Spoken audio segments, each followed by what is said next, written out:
The 197th Company is the most highly decorated American helicopter unit in Vietnam, and the one with the toughest combat record. Since last year, 9 members of the company have been killed, there have been 71 injuries in action, and 141 hits on the company's helicopter fleet.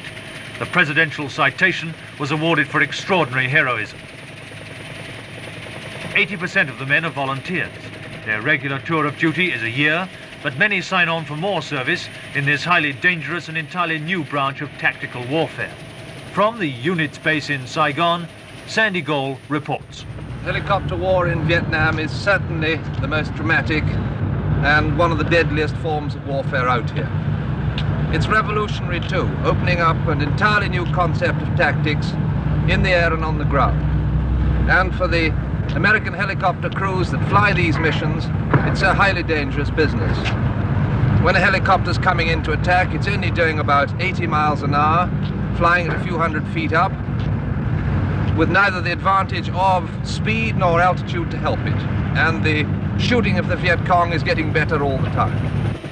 In charge of the 197th Helicopter Unit is Major Joseph Jaggers. And how important would you say is the helicopter effort in the war against the Viet Cong? Well, sir, I would say that the helicopter effort has been all important. I think without the helicopter, it would have been impossible for the Vietnamese government to resist the Viet Cong to date. I think it's that important. Most of Jaggers' men never get a day off, even work non-stop for days at a stretch, either in the air or on the ground. For them, Vietnam is a way of life complete with theme song. Hello, father, dearest mom, here I am in Vietnam. Weather here is so zany. For 6 months it's dusty and 6 months it's rainy. Dear Aunt Gertie, Uncle Louie, I got my check out in an armed Huey. Now my troubles are all bygone, 'cause I'm over here a-shootin' around Saigon. I went flying with Jim Lee. Like the flyers, the mechanics work flat out under the eye of an officer who has nothing but praise for his men. We have here some of the most professional mechanics you've ever seen in your life. The work they do is good, fast, and well, as you can see by the record, when an airplane is hit, it doesn't stay on the ground long. We fix it, put it back in the air, and we keep good airplanes in the air. These people that you're looking at right now and everybody else, they're mechanics. They're wonderful. They'll work 24 hours a day, and if there was 28 hours in a day, they'd be glad to work 28 also. The scramble call comes anytime. When it does, the duty crew has 4 minutes to be airborne. The rest, 10 minutes from quarters to takeoff. Apart from being the eyes and ears of the ground forces, the helicopter crews also serve as their hip pocket artillery. So much so that every time there's trouble, the South Vietnamese ground forces whistle up the helicopter. In one recent battle, a squadron of Vietnamese tanks came up against small arms fire from the Viet Cong. Instead of wading in themselves, they call in the helicopters, and in the helicopters went.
For the crews, this is just routine.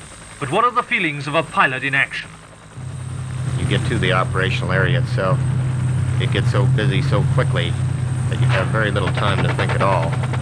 Unless you're receiving fire yourself and you can see tracers being directed at your aircraft, there's sort of a impersonal spectator type feeling when you see another aircraft being fired upon. You have this feeling of empathy, knowing that he's in grave danger and that could be you, but sometimes it's actually very fascinating watching the tracers, particularly at dusk when light is starting to fail. The tracers look much like a 4th of July celebration, as do yours coming from the aircraft.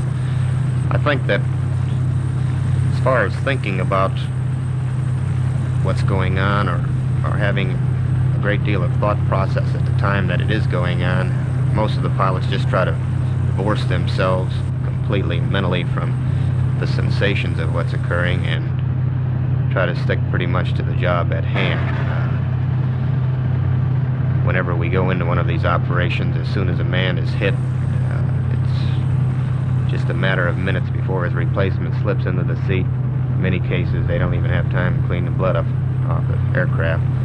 The aircraft itself, we have some armor plate. It's not much.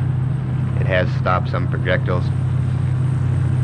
Others haven't been slowed down by it at all, and it all depends. It's a trust and luck proposition. Trust and luck, and a sense of harsh reality. The men who fly the helicopters have no illusion about how long the war may last in Vietnam. Major Jaggers again. In 5 years, I believe we can give you a pretty good idea of when the war will be over. But I would be very surprised if it was over in less than 5 years. In Vietnam this morning, American forces were boosted by 1,200 more Marines. In Vietnam this afternoon, American troops killed 8 more Viet Cong. In Vietnam tonight, the American helicopters await another day of warfare. Now my troubles are all bygone, 'cause I'm over here a-shooting around Saigon. I went flying with Jim Lee. He got shot right through the knee. You remember Leonard Skinner? Oh, he got mortared up at Benoit after dinner. And my buddies, Bill and Tom, they got blown up at Quin Yon. You remember Larry Drew? He got his leg shot off at Pleiku. I just talked to Warren Green. He said he saw a MiG-15. He said it started a bombing run. I think I'll watch it, this should be a lot of fun. You should see him, he's a beaut. Now he's strafing Tonson Newt. He's coming this way, his aim is better. Oh darling, mutter fodder, disregard this letter.